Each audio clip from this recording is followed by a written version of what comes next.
tied, though, with the San Antonio Spurs, but the Spurs do have the tiebreaker.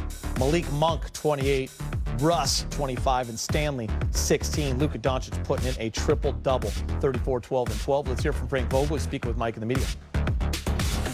Frank, what do you try to take away from a game in which you know LeBron and no AD, but I know you still expect a certain level of competitiveness. What did you take away? Yeah, not good enough in any way. This is one of the most prolific offenses in the league. The Luka Doncic pick and roll is as tough to prepare for and as tough action to slow down as any in the league. And with a lot of guys out, we had to come in and execute at a high level, and we executed very poorly. To start the game, and really that whole first half, what our game plan was, and then as we tried to adjust, to look at some plan Bs and plan Cs, we just didn't execute well enough and play with enough toughness, IQ, intelligence, focus, and fight, in that half. So not acceptable, and just a poor performance across the board, coaches, players, everybody.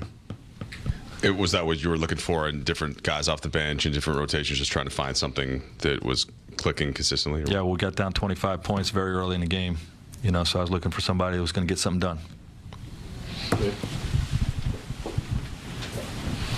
Frank, how, if any, does the situation change when the reality is you guys are now out of the play-in tournament with 7 games left to go versus holding on to a lead and how do you feel like that's going to affect the team's mindset as you head into this? Yeah, the standings are the results. We have to keep our focus on the process and the work, and the things that are going to lead to the next win. That's the only place that our focus will be. So after this, what becomes the best way to move forward? Do you lead this from behind? Do you wallow in this? We always study. No, we always learn from every game.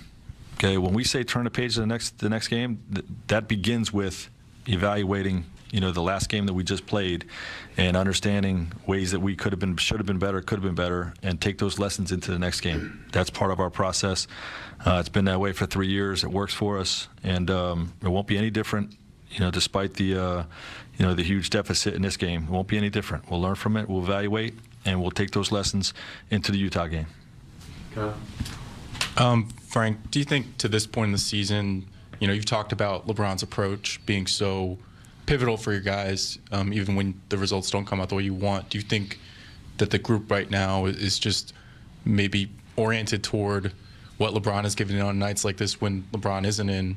It's just hard for them to summon the same kind of competitive spirit. Well, with those guys out, we're at a talent deficit, so the focus and execution has to make up for it. This is just the latest, dose of adversity that this year's team has faced. Obviously we've been playing some really good basketball of late, and really moving the basketball, playing for each other offensively, competing on the defensive side. And when you lose Bron, okay, you have to adjust yet again. Throughout a season of setbacks, and we have to find footing. You hope to find footing right away when something like that happens. We didn't find it in the second half the other night, and we certainly didn't find it tonight. Thank you, Coach.